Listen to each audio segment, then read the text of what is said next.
moving, okay? Absolutely. So I want to pick back up on Droid here. He was sharing with us that he had made up his mind. He had a friend that was going to go with him to school, and it kind of changed his mindset on a few things, knowing that he was going to have a partner. And I know I talked last week when we talked about being intentional, is that you should definitely choose your friends wisely. You want to get with eagles. Eagles only fly with eagles, and eagles don't fly with brown birds. And when I talk about brown birds, I'll talk about people being ordinary, nothing extraordinary about them at all. Go get the food, go get the worm, go back and get up in the tree until it's time to eat again. Eagles go to heights that other birds can't get to. You know, and they're different in so many other ways. That's why I like to line up with eagle thinkers. They're worker bees. They think outside the box. So hearing you say that you was going to link up with this young man and he too was an eagle, am I right? Absolutely. Yeah, linking up with him, he was definitely an ego. He was very smart, forward thinker. So, you know, I trusted him. And he handled a lot of the business, too, for our music group that we had at the time. So, you know, just knowing that I had somebody that was even smart on the business end, you know, ahead of time, because, you know, I'm still stuck on the music half, you know what I mean? So, like, just giving me time to catch up on that, having him there was good. But like you said, definitely isolating yourself from those brown birds is a necessity. It is hard, though, because those brown birds are your emotional support. You know what I'm saying? Some of those brown birds may be your friends, and some of those brown birds may be family, whatever the case may be. And eagles don't have a problem with isolating themselves. No. So, you know, learning how to be okay with being by yourself sometimes, you know, encouraging yourself and motivating yourself, you know, is definitely a necessity. Not being so dependent on the emotional support of those brown birds, you know what I'm saying? Just being dependent on the support of God and those people that are really in your tight circle, you know, but, you know, definitely not really giving too much power to those brown birds, because it is a difficult process detaching yourself, but it is necessary for sure. So, and I'm going to talk about that when we talk about health and wellness, that detaching, because sometimes it's absolutely necessary. Because I find, just in the field that I'm in, being a social worker, a licensed master social worker, that people hold on to relationships sometimes that's not helping them to move forward, not helping them to grow, that's causing them heartache, causing them pain, causing them to lose sleep. And they'll keep trying at it and keep trying at it, whether it's a friendship, whether it's a, you know, a more intimate relationship. For some reason, they'll stick and stay rather than saying, this is affecting my mental health. This is affecting my physical health. Absolutely. There comes a time where you just have to make a sound decision that it's time for me to separate. This person is not propelling me to the next level. Because I look at friendships and partnerships as unity. And where there's unity, there's agreement and advancement. And I notice that some people think unity is just we walk in agreement, and this even for marriages. But when you get in unity, you advance each other too to the next level. Absolutely. So I tell people that's in relationships, marriage, whatever, friendships, you know, have you been advancing since you've been in this? Right. You know, so we're going to get back talking about you making that decision. You separated now. You went from the drums. You made your mind up that you're going to expand out into producing. And I know you have some statements that you live by. Can you give us one? Yeah. So I live by the being a licensed music producer. I've come to I live by the 3 M's, right? So make a commitment. I mean, make a choice, make the commitment, make it happen. So you know, it's just like a thing I live by. Making a choice is, you know, you got to really say yes to whatever it is that you want to do in your life. Making the commitment is obviously self-explanatory, like getting to it, you know, getting in the books, doing the research, you know, really sharpening that tool, and making it happen is just eliminating all excuses, you know, like it's going to happen one way or another, you know, and I've definitely learned that it's more than one way to do something, you know what I'm saying? So seeing what, you know, if plan A isn't going to work, what's plan B? Then what's plan C? What's plan D? It's always more than one way, you know? So just eliminating excuses. And that's what really separates us, too. It's like, man, who are those people that's going to make it happen regardless? Like, you know? So, yeah, definitely those 3 M's is like my jewels. So one of the things that I know that Droid did for sure is he kept music in his ears at all times. Did I say all times? All times. He slept with music on. His music on always in the vehicle, always in his room. Music, music, music. Music coming up from the basement. Music just everywhere. Music in the yard. It was always music, Absolutely. music, music. So I learned from that as well. And I'm not sure whether he learned from me or I learned from him. But one of the things I did, and I know he's seen me do it, was make a vision board.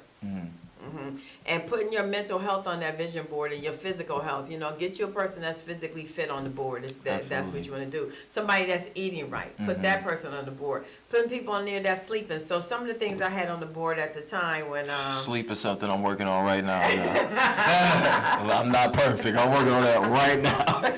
because you work late hours. I mean, Absolutely. I thought you was the bat. Up all night, sleep during the day. What Seriously. And I noticed that most people who work in studios, that's what they do. So I got the vision board, and there were some things. I remember him discussing my vision board with me. I've had a couple of them. And I put a car on there that I wanted, a person that was graduating, because for your mental health, what works is when you make a goal. When you complete a goal, when you make it every intentional decision about this is the goal I want to complete, it's no other feeling like it when I can go in there to that vision board and cross that off. And I used to use a red marker so I could see it real good crossed off. Yeah.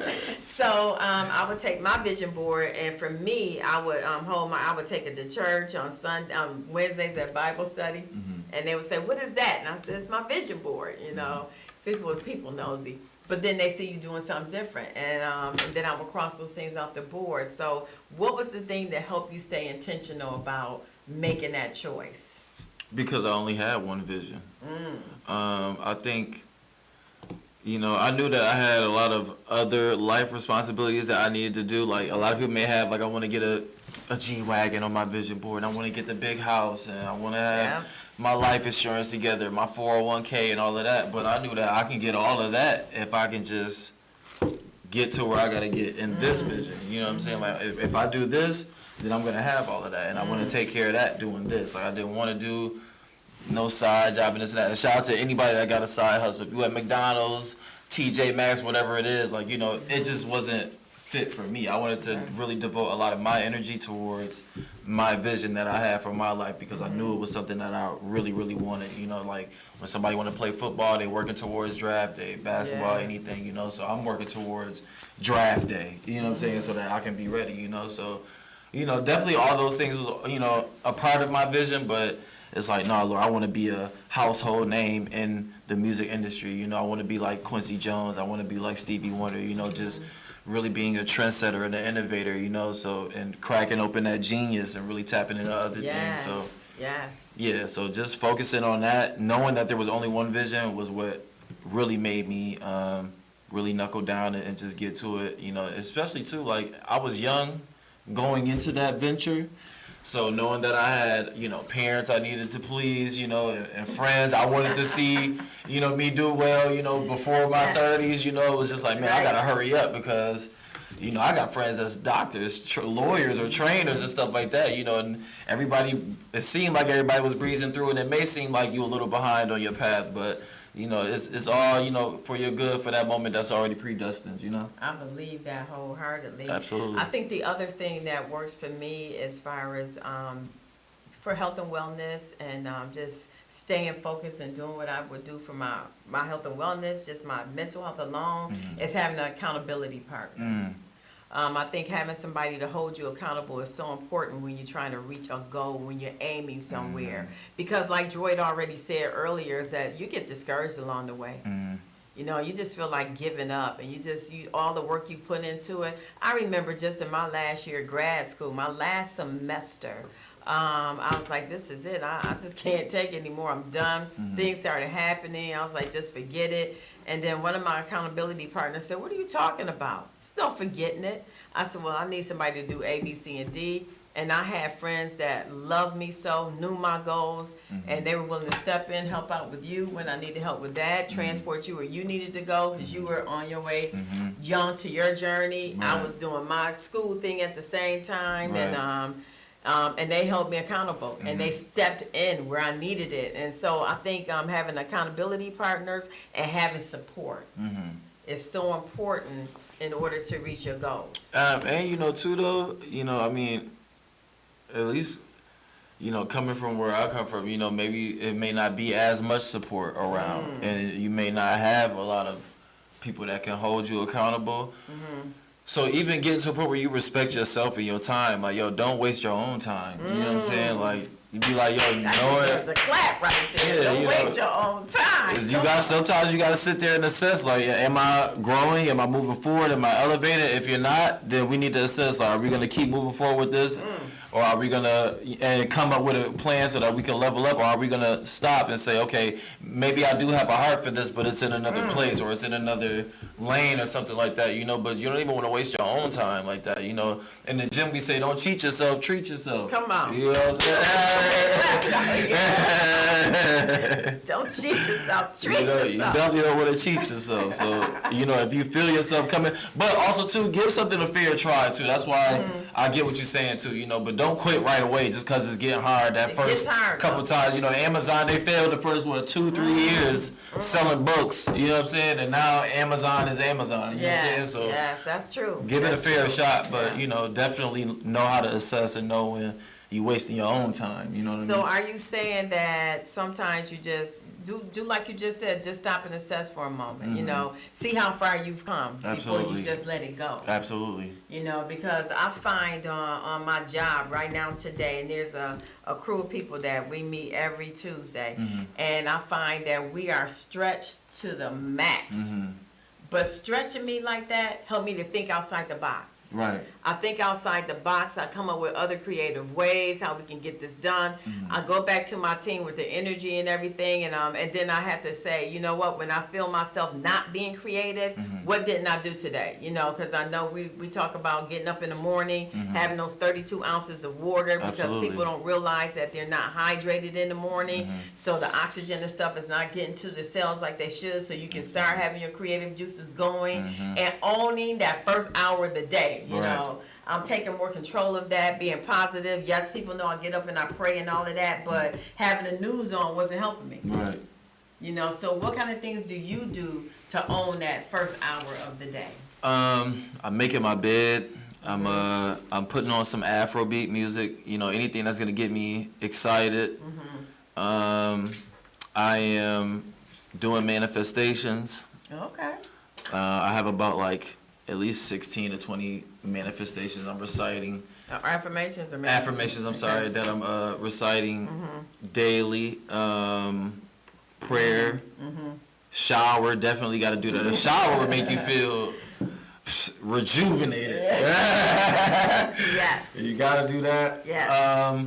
Exercising, definitely find like an outside activity you can do. You know, I even too, like, even if I start work, you know, I'll probably do it for an hour and then I'll take a break and I try to find like some type of outside activity to kind of keep me, you know, keep my blood flowing, keep me excited about the day still, and then Right. I'll hop back into some more work here and there. But you definitely want to have outside activity. You know, balance is important during this whole thing. You know what I mean? Because yeah, we want to be in our work, but we also want to live life as well. You know, I personally draw from experiences. You know what I'm saying? Even in my work. Okay. You know, when I have to be creative as far as like songwriting or thinking of a type of atmosphere or mood I want to set in some music, I'm drawing from life experiences and all of that stuff. So I have to live to create, you know what I'm saying, Right. in my experience, because I want it to be as realistic as possible. So, you know, all of those things I'm doing to really capitalize my first hour, you know, yeah, definitely find some type of activity to exercise because that helps a lot.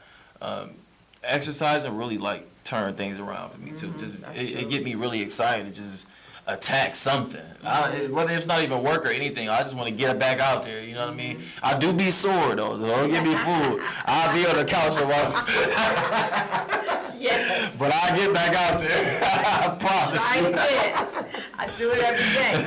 I just want to remind everyone, remember we are at Nas Studio, at Nas 716 Studio, Absolutely. so please shoot us a message, a comment. Let us know some of the things you want to hear. Remember, on Mondays, we have Business with Honest. I'll be co-hosting that sometimes. On Tuesdays, we have Clearing the Mist with Ken, so please tune in and see what Ken is clearing the mist about. On Wednesday, it's Vibing with Vicky. Tune in next week and see what we will be talking about. And on Thursdays, we have Keeping It Frank. So so excited about what he's doing. Frank is very excited about the young people. So soon we'll be bringing some youth into the studio and see what the youth is talking about, what's on their mind. Nice. What's up? What's on your mind, youth? So we want to do that. And then on Fridays is Faith Matters with Nasir Khan. So please tune in while we keep it real. And remember, keep vibing with Vicky. Thank you.